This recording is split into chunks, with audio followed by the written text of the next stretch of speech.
კიევის მეტროში თავშეფარებული უკრაინელები ჟენევის მოლაპარაკებების მიმართ განსაკუთრებულ იმედებს არ ამყარებენ. წონადი მიზეზი აქვთ. ახსოვთ აქამდე გამართული არაერთი უშედეგო მოლაპარაკება და რუსეთისგან მიღებული უშედეგო პირობებიც. ევროპის მიწაზე მიმდინარე მოლაპარაკებათა მესამე რაუნდის შესახებ მეტი ინფორმაციის მიღებას კარვებში ცდილობენ. საჰაერო განგაშის ფონზე.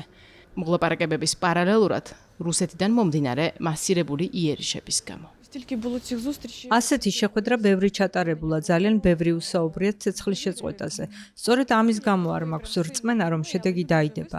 ადამიანები ძალიან დაიღალნენ. მათ ცოტა მაინც უნდა ამოისუნთქონ. მუდმივად ისმის განგაშის სიგნალის ხმა. მეცოდებიან ბიჭები, რომლებიც ფრონტზე არიან. იმედი მაქვს საუბრები რაღაც შედეგს მაინც გამოიღებს.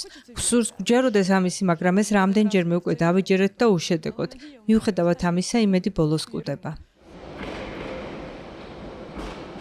საკვანძო საკითხი ჟენევაში მიმდინარე საუბრებში უკრაინის რეგიონები და მათი დათმობა არ დათმობის საკითხია. მოსკოვი ძალაში ტოვებს საკუთარ პრეტენზიებს დონბასზე, რომლის ბოლომდე მიტაცებაც ვერ შეძლო და ახლა მოლაპარაკებების გზით ცდილობს ის გაიფორმოს.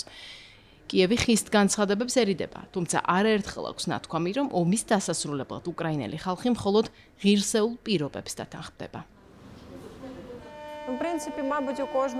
პრინციპში ყოველ უკრაინელს მოლაპარაკებების წინ უჩნდება იმედი, მაგრამ გონება გვარნახობს, რომ ეს ნახევრად სახელმწიფო და მისი ხალხი არ ინდობა.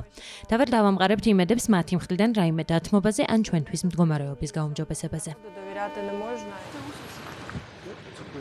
რუსეთ-უკრაინას შორის მიმდინარე მოლაპარაკებები ომის დაწყების 4 წლის თავამდე რამდენიმე დღით ადრე იმართება. სწორედ 24 თებერვალს დაიწყო მოსკოვმა სრულმასშტაბიანი აგრესია კიევზე, რომელიც ამ დრომდე გრძელდება უკრაინის ტერიტორიების 20%-ის ოკუპაციით, ათობით ათასი დაღუპულითა და მილიონობით იძულებით გადაადგილებული პირით, განადგურებული უკრაინული ქალაქებითა და სოფლებით.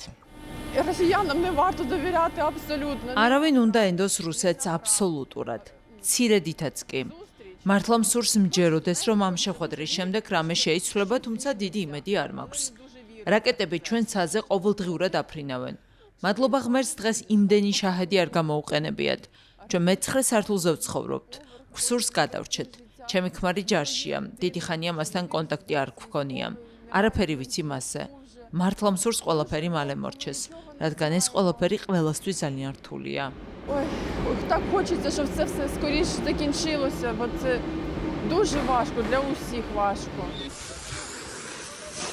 რუსეთ-უკრაინას შორის მიმდინარე სამხედრო კონფლიქტი 1945 წლის შემდეგ ევროპის მიწაზე მომხდარი ყველაზე დიდი ომია.